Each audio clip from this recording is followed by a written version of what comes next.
നമ്മളിവിടെ ഡിസ്കസ് ചെയ്യുന്നത് 12th മാത്സിൻ്റെ 3rd ചാപ്റ്ററായ matrix എന്ന് പറയുന്ന ചാപ്റ്ററിൻ്റെ ട്രാൻസ്പോസ് ഓഫ് എ മെട്രിക്സ് എന്ന് പറയുന്ന ഒരു ടോപ്പിക്കാണ്. ഇതാണ് ട്രാൻസ്പോസ് ഓഫ് എ മെട്രിക്സ്. ഇത് വളരെ ഈസി ആയിട്ടുള്ളൊരു ടോപ്പിക്കാണ്. ഒരു മെട്രിക്സ് തന്നു കഴിഞ്ഞാൽ നമ്മൾ എങ്ങനെയാണ് അതിൻ്റെ ട്രാൻസ്പോസ് കണ്ടുപിടിക്കുക എന്ന് പറയുന്നത്. ഇപ്പോൾ എ എന്ന് പറയുന്നത് ഒരു m/n മെട്രിക്സ് ആണ്. അപ്പോൾ അതിൻ്റെ റോസും കോളംസും നമ്മൾ എന്ത് ചെയ്താൽ മതി? The matrix obtained by interchanging the rows and columns of A. It is called the transpose of A. അപ്പോൾ ജസ്റ്റ് നമ്മൾ റോ എടുത്തിട്ട് കോളാക്കിയിട്ട് എഴുതുക. അങ്ങനെ ഓരോ റോയിനെയും നമ്മൾ ഓരോ കോളംസ് ആയിട്ട് എഴുതി കഴിഞ്ഞാൽ നമുക്ക് എന്ത് കിട്ടി? ആ മെട്രിക്സിൻ്റെ ട്രാൻസ്പോസ് കിട്ടി. ഇത് വളരെ എളുപ്പമാണ്. ഞാൻ നിങ്ങൾക്ക് ഇത് കാണിച്ചു തരണ്ടേ. ഇപ്പം ഇവിടെ കണ്ടോ, ഇവിടെ എ എന്ന് പറഞ്ഞൊരു മെട്രിക്സ് ഉണ്ട്. അപ്പം ഞാനിവിടെ എഴുതാം. ഇതാ കണ്ടോ, എ എന്ന് പറഞ്ഞ ഒരു മെട്രിക്സ് നമുക്ക് തന്നിട്ടുണ്ട്. 3, 5, √3, 1, 0, -1/5. ഇതാണ് നമ്മുടെക്ക് തന്നിരിക്കുന്ന ഒരു മെട്രിക്സ്. ഇതിനിപ്പോൾ ഓർഡർ എന്താണ്? 1, 2, 3. 3 റോസ് ഉണ്ട്. അതുപോലെ തന്നെ കോളംസ് എത്രയാണ്? 2 കോളമാണ്. അപ്പോൾ ഇതൊരു 3/2 മെട്രിക്സ് ആണ് അല്ലേ? അപ്പോൾ നമ്മളിതിനെ ഇൻ്റർചേഞ്ച് ചെയ്യാൻ പോവാണ്. അതായത് ഇതിൻ്റെ ഫസ്റ്റ് റോ കണ്ടു. ഫസ്റ്റ് റോ എടുത്തിട്ട് ഞാൻ അതിനെ ഫസ്റ്റ് കോളമായിട്ട് എഴുതാൻ പോവുക. അപ്പോൾ 3, 5. ഇനി സെക്കൻഡ് റോ എടുത്ത് സെക്കൻഡ് കോളം. അപ്പോൾ √3, 1 ആണ് സെക്കൻഡ് റോയിലുള്ള എലമെന്റ്സ് ഉണ്ടായിരുന്നു അല്ലേ? അത് ഞാൻ സെക്കൻഡ് കോളമായിട്ട് എഴുതി. ഇനി തേർഡ് റോ എടുത്ത് തേർഡ് കോളമായിട്ട് എഴുതുകയാണ്. കണ്ടു, ഇതാണ് നമ്മുടെ നമ്മുടെ ട്രാൻസ്പോസ് എന്ന് പറയുന്നത്. ഇതിന് നമുക്ക് എ ട്രാൻസ്പോസ് ഇങ്ങനെ എഴുതാം, അല്ലെങ്കിൽ നമുക്ക് എ ട്രാൻസ്പോസ് ടി അതുപോലെയും നമുക്ക് ഇതിനെ ഡിനോട്ട് ചെയ്യാം. ഏത് രീതിയിൽ വേണമെങ്കിൽ നമുക്ക് ഇതിനെ ഡിനോട്ട് ചെയ്യാം. കണ്ടോ, അപ്പോൾ ഇതിൻ്റെ ഓർഡർ എന്ത് വന്നു? ഇതിപ്പോൾ 2 റോയേ ഉള്ളൂ അല്ലേ? എത്ര കോളംസ് ഉണ്ട്? 3 കോളംസ് ഉണ്ട്. അപ്പോൾ ഇത് 2/3 കണ്ടോ. 3/2 എന്നുള്ള ആ ഓർഡർ മാറിയിട്ട് എന്താവും? 2/3 ആവും. കാരണം നമ്മൾ റോയും കോളംസോടെ ഇന്റർചേഞ്ച് ചെയ്തു അല്ലേ? അപ്പം അതുകൊണ്ട് ഇതാണ് നമ്മുടെ ഒരു ട്രാൻസ്പോസ് അല്ലേ? ഏറ്റവും എളുപ്പമുള്ളൊരു സംഭവമാണ് ഈ ട്രാൻസ്പോസ് എന്ന് പറയുന്നത്. ഇനി ഇതിൻ്റെ കുറച്ച് പ്രോപ്പർട്ടീസ് ഉണ്ട്. കണ്ടോ, properties of transpose of the matrix. Properties എന്ന് പറയുകയാണെങ്കിൽ 4 പ്രോപ്പർട്ടീസ് ആണ് ഉള്ളത്. അതായത് 2 മെട്രിക്സ് നമ്മൾ എടുക്കുകയാണ്, എയും ബിയും. അങ്ങനെയാണെങ്കിൽ A transpose whole transpose is equal to A. അതായത് ഇപ്പോൾ ഒരു എ എന്ന് പറയുന്ന മെട്രിക്സ്, ഇതിന് ഞാൻ ഇതിനെ ട്രാൻസ്പോസ് ചെയ്തു. അപ്പോൾ എ ട്രാൻസ്പോസ് കിട്ടി. ഇനി ഈ എ ട്രാൻസ്പോസിനെ ഞാൻ ഒന്നും കൂടി ട്രാൻസ്പോസ് ചെയ്യാണ്. അപ്പോൾ എന്ത് കിട്ടും? എ ട്രാൻസ്പോസ് ഓൾ ട്രാൻസ്പോസ് കിട്ടും. അത് എന്ന് പറയുന്നത് എന്ത് തന്നെയാവും? നമുക്ക് തിരിച്ച് ഈ എ എന്ന് പറയുന്ന മെട്രിക്സ്, കാരണം ഇത് നോക്കിയേ, ഇതിന് ഞാൻ തിരിച്ച് വീണ്ടും ചെയ്യുമ്പോൾ ഇതിൻ്റെ ഫസ്റ്റ് റോ എന്താവും? ഫസ്റ്റ് കോൾ ആവൂല്ലേ? അപ്പോൾ 3 √3, 0 നോക്കിയേ, ഫസ്റ്റ് കോളായിട്ട് എഴുതുമ്പോൾ അത് നമ്മുടെ എന്താണ്? ഒറിജിനൽ മെട്രിക്സ് ആയിട്ട് തന്നെ കിട്ടണം. അപ്പോൾ അതാണ് ഞാൻ എക്സാമ്പിൾ വെച്ചിട്ട് കാണിച്ചു തരാം. ഈ രണ്ടാമത്തത് കെ എന്ന് പറയുന്നത് ഏതെങ്കിലും ഒരു കോൺസ്റ്റന്റ് നമ്മൾ എടുക്കുകയാണെങ്കിൽ കെ എ ഓൾ ട്രാൻസ്പോസ്, അതായത് മെട്രിക്സിന് ഞാൻ ആ കെ എന്ന് പറയുന്ന നമ്പർ കൊണ്ട് മൾട്ടിപ്ലൈ ചെയ്തു. എന്നിട്ട് ഞാൻ ട്രാൻസ്പോസ് എന്ന് പറയുന്നത് എന്താണ്? കെ ഇൻറ്റു എ ട്രാൻസ്പോസ് ആയിരിക്കും. ഈ എല്ലാ പ്രോപ്പർട്ടീസും ഞാൻ ഓരോ എക്സാമ്പിൾ വെച്ച് കാണിച്ചു തരും കേട്ടോ. പിന്നെ A + B the all transpose, 2 മെട്രിക്സിന് ഞാൻ ആഡ് ചെയ്തിട്ട് അതിനുശേഷം ഞാൻ ട്രാൻസ്പോസ് കണ്ടുപിടിച്ചു. അതെന്ന് പറയണത് എ ട്രാൻസ്പോസ് + ബി ട്രാൻസ്പോസിന് ഈക്വൽ ആയിരിക്കും. ഞാൻ ആഡ് ചെയ്യുന്നതിന് മുമ്പ് ഓരോന്നിൻ്റെയും ട്രാൻസ്പോസ് കണ്ടുപിടിച്ചിട്ട് ആഡ് ചെയ്തു. അങ്ങനെ ചെയ്താലും ആഡ് ചെയ്തതിന് ശേഷം ട്രാൻസ്പോസ് കണ്ടാലും രണ്ടും ഈക്വൽ തന്നെയാണ്. ഇനി മൾട്ടിപ്ലൈ ചെയ്തു, എയും ബിയും മൾട്ടിപ്ലൈ ചെയ്തിട്ട് അതിൻ്റെ ട്രാൻസ്പോസ് കണ്ടു. അപ്പോൾ അതെന്താണ്? അത് equal to A B whole transpose is equal to B transpose into A transpose ആയിരിക്കും. A transpose into B transpose അല്ല. ഇത് പ്രത്യേകം ശ്രദ്ധിക്കണം. ഇവിടെ മാത്രം നമുക്ക് ഓർഡർ ഒന്ന് മാറുന്നുണ്ട്. ആദ്യം ബി ട്രാൻസ്പോസ് ആണ് മൾട്ടിപ്ലൈഡ് വിത്ത് എ ട്രാൻസ്പോസ്, അതിന് ഈക്വൽ ആയിരിക്കും. അപ്പോൾ ഈ 4 പ്രോപ്പർട്ടി മനസ്സിലായല്ലോ. അപ്പോൾ ഈ പ്രോപ്പർട്ടി പ്രൂവ് ചെയ്യാൻ വേണ്ടി നമുക്ക് ഒരു എക്സാമ്പിൾ നോക്കാം. അപ്പോൾ നമുക്ക് എക്സാമ്പിൾ 20. ഇവിടെ നമുക്ക് എ എന്നും ബി എന്നും പറഞ്ഞിട്ട് 2 മെട്രിക്സ് നമുക്ക് തന്നിട്ടുണ്ട്. കണ്ടോ, ഇത് നമ്മുടെ ഈ ഓരോ പ്രോപ്പർട്ടി നമുക്കിവിടെ പ്രൂവ് ചെയ്യണം. ആദ്യത്തെ പ്രോപ്പർട്ടി എന്തായിരുന്നു? A transpose whole transpose is equal to A. അതാണ് നമുക്ക് പ്രൂവ് ചെയ്യാനുള്ളത്. അപ്പം ആദ്യം നമുക്ക് എന്ത് ചെയ്യാം? അത് തന്നെയാണ് പ്രൂവ് ചെയ്യാം അല്ലേ? അപ്പം ആദ്യം നമുക്കൊരു മെട്രിക്സ് അവർ തന്നിരിക്കണം. എ എന്തായിരുന്നു? A is equal to 3 √3, 2, 4, 2, 0. ഇതാണ് നമുക്ക് എ എന്ന് പറഞ്ഞ മെട്രിക്സ് തന്നിരിക്കുന്നത്. അപ്പോൾ ആദ്യം നമുക്ക് ഇതിൻ്റെ ട്രാൻസ്പോസ് കണ്ടുപിടിക്കാം. എ ട്രാൻസ്പോസ് നോക്കിയേ, ഫസ്റ്റ് റോ ആണ്, ഞാനതെടുത്ത് ഫസ്റ്റ് കോളായിട്ട് എഴുതാൻ പോവുക. അപ്പോൾ 3√3 2. ഇനി സെക്കൻഡ് റോ എടുത്ത് സെക്കൻഡ് കോളം 4 2 0. ഇപ്പം എനിക്ക് എ ട്രാൻസ്പോസ് കിട്ടി അല്ലേ. ഇനി ഞാൻ ഇതിൽ വീണ്ടും ഈ തന്നിരിക്കുന്ന എ ട്രാൻസ്പോസ് ഉണ്ടല്ലോ, അതിൻ്റെ ട്രാൻസ്പോസ് കണ്ടുപിടിക്കാൻ പോവുകയാണ്. അപ്പോൾ ഇതിൻ്റെ ഫസ്റ്റ് റോ എന്താണ്? 3 4. ഞാൻ അതിനെ കോളായിട്ട് എഴുതുകയാണ്, ഫസ്റ്റ് കോളം. ഇനി സെക്കൻഡ് റോയിൽ ആരാണ്? √3 2. ഞാൻ അതിനെ സെക്കൻഡ് കോളമായിട്ട് എഴുതി. ഇനി ലാസ്റ്റ് റോയിൽ ആരുണ്ട്? 2 0. ഞാൻ അതിനെ എന്തായിട്ട് എഴുതി? ലാസ്റ്റ് കോളമായിട്ട് എഴുതി. നോക്കിയേ, ഇതെന്ന് പറയുന്നത് നമ്മുടെ എന്ത് തന്നെയാണ്? നമ്മുടെ ഒറിജിനൽ മെട്രിക്സ് എ തന്നെയാണെന്ന് നമുക്ക് കിട്ടി. കണ്ടോ?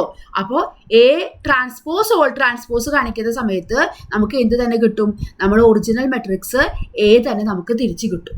അപ്പോൾ ആ ഒരു പ്രോപ്പർട്ടി നമ്മൾ പ്രൂവ് ചെയ്തുല്ലോ. ഇനി അടുത്തത് എന്താണ്? A plus B the all transpose. അപ്പോൾ ആദ്യം ആഡ് ചെയ്തിട്ട് നമുക്ക് ട്രാൻസ്പോസ് കാണുന്നതും ട്രാൻസ്പോസ് ചെയ്തിട്ട് ആഡ് ചെയ്യണതും രണ്ടും ഒരുപോലെയാണെന്ന് പറയുന്നത്. അപ്പം നമുക്ക് ആദ്യം എ പ്ലസ് ബി കാണാം. A plus B is equal to എന്താണ്? എ പ്ലസ് ബി നമുക്ക് കറസ്പോണ്ടിങ് എലമെന്റുകൾ എടുത്തിട്ട് നമുക്ക് ആഡ് ചെയ്യാം അല്ലേ. അപ്പോൾ 3 + 2 5 √3 - 1. അത് നമുക്ക് അങ്ങനെ തന്നെ എഴുതാൻ പറ്റുള്ളൂ. √3 - 1. 2 + 2 4. ഇനി 4 + 1 5. 2 + 2 4. 0 + 4 4. ഇതാണ് നമ്മുടെ എ പ്ലസ് ബി എന്ന് പറയുന്നത്. ഇനി എന്ത് കണ്ടുപിടിക്കണം? ഇതിൻ്റെ ട്രാൻസ്പോസ് കാണണം അല്ലേ. അപ്പോൾ എ പ്ലസ് ബി ട്രാൻസ്പോസ് കാണാൻ ജസ്റ്റ് റോ എടുത്ത് നമുക്ക് കോളാക്കാം. അപ്പോൾ ആദ്യത്തെ റോയിലെ 5 ഉണ്ട്, √3 - 1 4. അതെടുത്ത് ഞാൻ ഫസ്റ്റ് കോളമായിട്ട് എഴുതി. ഇനി സെക്കൻഡ് റോയിലെ 5 4 4 അത് സെക്കൻഡ് കോളമായിട്ട് എഴുതി. ഇതാണ് നമ്മുടെ A plus B the all transpose എന്ന് പറയുന്നത്. ഇത് ഞാൻ അവിടെ എഴുതി വെച്ചിട്ടുണ്ട്. ഇനി ഞാനിവിടെ ചെയ്യാൻ പോകുന്നത് A transpose plus B transpose ചെയ്യാൻ പോവുകയാണ്. അപ്പോൾ എ ട്രാൻസ്പോസ് എന്ന് പറയുന്നത് ഇവിടെ ഓൾറെഡി നമ്മളിവിടെ കണ്ടുവച്ചിട്ടുണ്ട്. ഏത് ട്രാൻസ്പോസ് എന്താണ്? 3 4 √3 2 2 0. ഇനി നമുക്ക് ബി ട്രാൻസ്പോസ് നോക്കാം. B transpose is equal to നമുക്ക് ബി ഇവിടെ നോക്കാം. ബി എന്ന് പറയുന്നത് 2 - 1 2. അപ്പോൾ നമ്മളതിനെ 2 - 1 2 കോളായിട്ട് എഴുതി. പിന്നെ ഇവിടെ കണ്ടോ 1 2 4 കണ്ടോ 1 2 4 അതിനെ സെക്കൻഡ് കോളായിട്ട് എഴുതി 1 2 4. ഇതാണ് ബി ട്രാൻസ്പോസ്. ഇനി നമുക്ക് എന്ത് ചെയ്യാം? ഇത് രണ്ടും കൂടി ഒന്ന് ആഡ് ചെയ്ത് നോക്കാം. A transpose plus B transpose. Corresponding element add ചെയ്യാലോ. 3 + 2 5 4 + 1 5 √3 - 1. അപ്പോൾ നമുക്കത് അങ്ങനെ തന്നെ ചെയ്താം. √3 - 1 2 + 2 4. പിന്നെ ലാസ്റ്റ് റോയിലെ 2 + 2 4 0 + 4 4. ഇതാണ് നമ്മുടെ എന്ത് കിട്ടിയത്? A transpose plus B transpose കിട്ടിയത്. അപ്പം നമുക്കിത് രണ്ടും കൂടിയിട്ട് ഒന്ന് കമ്പയർ ചെയ്ത് നോക്കിയേ. കണ്ടോ, ഇവിടെ നമ്മുടെ A plus B the all transpose, ഇത് നമ്മുടെ A transpose plus B transpose. രണ്ടും നോക്കുന്ന സമയത്ത് എല്ലാ എലമെന്റും സെയിം തന്നെയല്ലേ, ഒരു എലമെന്റ് പോലും വ്യത്യാസമില്ല. അപ്പം നമുക്ക് ആഡ് ചെയ്തിട്ട് ട്രാൻസ്പോസ് ചെയ്യണതും ട്രാൻസ്പോസ് കണ്ടുപിടിച്ചതിന് ശേഷം ആഡ് ചെയ്യണതും രണ്ടും എന്ത് തന്നെയാണ്? ഒരേപോലെ തന്നെയാണ്. ഇനി നമുക്ക് മൂന്നാമത്തെ പ്രോപ്പർട്ടി നോക്കാം. മൂന്നാമത്തെ പ്രോപ്പർട്ടിയിൽ അവിടെ എന്താ പറഞ്ഞിരിക്കുന്നത്? K B whole transpose is equal to K into B transpose. അതായത് കെ എന്ന് പറയുന്നത് ഏതെങ്കിലും ഒരു കോൺസ്റ്റന്റ് ആണ്. അപ്പൊ ഞാനത് ഇതിൽ കാണിച്ചു തരാം. കണ്ടോ, ഇപ്പൊ ബി എന്ന് പറഞ്ഞ ട്രാൻസ്പോസ്, ബി എന്ന് പറഞ്ഞ മെട്രിക്സ് എടുത്തു. കണ്ടോ, കെ ഇൻറ്റു ഇത് നമ്മുടെ ബി എന്ന് പറഞ്ഞ മെട്രിക്സ് ആണ്. കണ്ടോ, കെ ഇൻറ്റു ബി. അപ്പൊ ജസ്റ്റ് അതിലത്തെ ഓരോ എലമെന്റിനെയും കെ കൊണ്ട് മൾട്ടിപ്ലൈ ചെയ്തു. ഇതാണ് നമ്മുടെ കെ ബി. ഇതിന്റെ ട്രാൻസ്പോസ് എടുത്ത് നോക്കിയേ. ഈ ഫസ്റ്റ് റോ ഞാൻ എടുത്തിട്ട് എന്ത് ചെയ്യാൻ പോണ? First column 2k - k 2k. പിന്നെ സെക്കൻഡ് റോ കണ്ടോ, k 2k 4k. അത് സെക്കൻഡ് കോളായിട്ട് എഴുതി. നോക്കി ഇതിൽ എല്ലാത്തിനും കെ കോമൺ ആയിട്ടില്ലേ? അപ്പം ഞാൻ ആ കെനെ നമ്മൾ കോമൺ ആയിട്ട് പുറത്തേക്ക് എടുത്തു. അപ്പോൾ ബാക്കി ഇവിടെ എന്തുണ്ട്? ഇവിടെ 2 ഉണ്ട്, ഇവിടെ 1 ഉണ്ട്, ഇവിടെ -1 ഉണ്ട്, ഇവിടെ 2 ഉണ്ട്, ഇവിടെ 2 ഉണ്ട്, 4 ഉണ്ട്. ആ കെ കോമൺ ആയിട്ട് എടുത്തപ്പോൾ അപ്പോൾ ഇതെന്ന് പറയുന്നത് നമ്മുടെ എന്ത് തന്നെയാണ്? നമ്മുടെ ബി ട്രാൻസ്പോസ്. കണ്ടോ?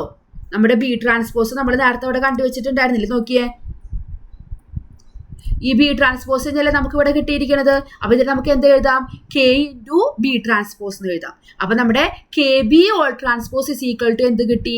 കെ ഇൻറ്റു ബി ട്രാൻസ്പോസ് എന്ന് കിട്ടി. അപ്പോൾ അത് മനസ്സിലായല്ലോ? എളുപ്പമല്ല അപ്പോൾ പ്രോപ്പർട്ടി. ഇനി നമ്മൾ ലാസ്റ്റ് ഒരു property പഠിച്ചിട്ടുണ്ടായിരുന്നു മൾട്ടിപ്ലിക്കേഷനിൽ.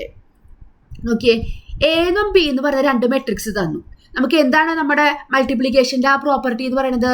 A B whole transpose is equal to B transpose into A transpose. അപ്പോൾ ഇത് വളരെ ഈസി ആയിട്ടുള്ള ഒരു മെട്രിക്സാണ് നമുക്ക് തന്നിരിക്കുന്നത്. അപ്പോൾ ആദ്യം നമ്മൾ എന്ത് ചെയ്യണം? എ ഇൻറ്റു ബി ചെയ്യണം അല്ലേ? A into B, first row multiplied with first column.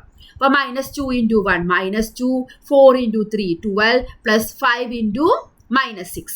അങ്ങനെ ആഡ് ചെയ്തപ്പോൾ നമുക്ക് അവിടെ എന്ത് കിട്ടി? -2 കിട്ടി. ഇങ്ങനെ നമ്മൾ ഓരോ എലമെൻറ്റും എടുത്തിട്ട് നമ്മളിവിടെ മൾട്ടിപ്ലൈ ചെയ്തു. അങ്ങനെ നമുക്കിവിടെ എ ബി കിട്ടി. കണ്ടോ? -2 ഇൻറ്റു 1 കണ്ടോ? -2. പിന്നെ ഫസ്റ്റ് കോളത്തിൽ ആ ഒരു എലമെന്റ് മാത്രമേ ഉള്ളൂ. പിന്നെ സെക്കൻഡ് റോയിലെ 4 ഇൻറ്റു സെക്കൻഡ് കോളം ഒരു എലമെന്റ് ഉള്ളൂ. 4 3s are 12. -2 into 3 -6. First row same with second column. പിന്നെ ഫസ്റ്റ് റോ തേർഡ് കോളം. പക്ഷെ ഇതിലെല്ലാത്തിലും ഓരോ എലമെന്റേ ഉള്ളൂ. അതുകൊണ്ട് നമുക്ക് അത് മാത്രം മൾട്ടിപ്ലൈ ചെയ്താൽ മതി. അപ്പോൾ -2 ഇൻറ്റു -6 12 എന്ന് കിട്ടി. പിന്നെ സെക്കൻഡ് റോയിലെ 4, ഫസ്റ്റ് കോളത്തിൽ 1. അപ്പോൾ 4 ഇൻറ്റു 1 4. പിന്നെ സെക്കൻഡ് റോയും സെക്കൻഡ് കോളം. അപ്പോൾ 4 3s are 12. അങ്ങനെ നോക്കിയിട്ട് വേണം ഇത് ചെയ്യാൻ കേട്ടോ. അപ്പോൾ നമുക്ക് കണ്ടോ ഒരു 3/3 മെട്രിക്സ് തന്നെ നമുക്ക് കിട്ടി. ഇനി ഇതിന്റെ ട്രാൻസ്പോസ് നോക്കി നോക്കിയേ. എ ബി ഓൾ ട്രാൻസ്പോസ്, ഇതിന്റെ ട്രാൻസ്പോസ് എന്ന് പറയുന്നത് നമുക്ക് ഇതാണ് കിട്ടുക. കണ്ടോ? -2 -6 12. കണ്ടോ? ഇതാണ് വരുന്നത്. ഇതാണ് എ ബി ട്രാൻസ്പോസ്. അതുപോലെ 4 12 -24. അപ്പൊ 4 12 -24. 5 15 -30. അപ്പൊ 5 15 -30. ഇതാണ് എ ബി ഓൾ ട്രാൻസ്പോസ്. പിന്നെ അടുത്തത് എന്താ? റൈറ്റ് സൈഡിൽ എന്താണ്? B transpose into A transpose. അപ്പൊ ആദ്യം നമ്മൾ എ ട്രാൻസ്പോസും ബി ട്രാൻസ്പോസും അവിടെ കണ്ടുവച്ചു. അതിനുശേഷം നമ്മൾ മൾട്ടിപ്ലൈ ചെയ്യുക. മൾട്ടിപ്ലൈ ചെയ്യുമ്പോൾ ബി ട്രാൻസ്പോസ് ആദ്യം എഴുതണം കേട്ടോ. അതിനുശേഷം വേണം എ ട്രാൻസ്പോസ് എഴുതാൻ വേണ്ടിയിട്ട്. അങ്ങനെ എഴുതിയിട്ട് മൾട്ടിപ്ലൈ ചെയ്തപ്പോൾ നമുക്ക് എന്ത് തന്നെ കിട്ടി? ഈ ഒരു മെട്രിക്സ് തന്നെ കിട്ടി. എന്ത്? എ ബി ഓൾ ട്രാൻസ്പോസ് എന്ന് കിട്ടി. അപ്പൊ നമുക്ക് എന്തെന്ന് പറയാം? A B whole transpose is equal to B transpose into A transpose. അപ്പൊ മനസ്സിലായല്ലോ? ഈ ട്രാൻസ്പോസ് എന്ന് പറയുന്നത് വളരെ ഈസി ആയിട്ടുള്ള ഒരു സംഭവമാണ്. 4 പ്രോപ്പർട്ടിയാണ് അതിനുള്ളത്. പ്രോപ്പർട്ടി ഓർത്ത് വെക്കുക. അത് പ്രൂവ് ചെയ്യാനുള്ള പ്രോബ്ലംസ് നമുക്ക് വരും. അപ്പോൾ വളരെ ഈസി ആയിട്ട് നമുക്കത് പ്രോബ്ലംസ് നമുക്ക് എന്ത് ചെയ്യാൻ പറ്റും? സോൾവ് ചെയ്യാനായിട്ട് പറ്റും. അപ്പോൾ ഈ ഒരു കൺസെപ്റ്റ് മനസ്സിലായി എന്ന് വിചാരിക്കുന്നു. അടുത്ത വീഡിയോയിൽ നമുക്ക് അടുത്തൊരു ടോപ്പിക്കുമായിട്ട് കാണാം. Thank you.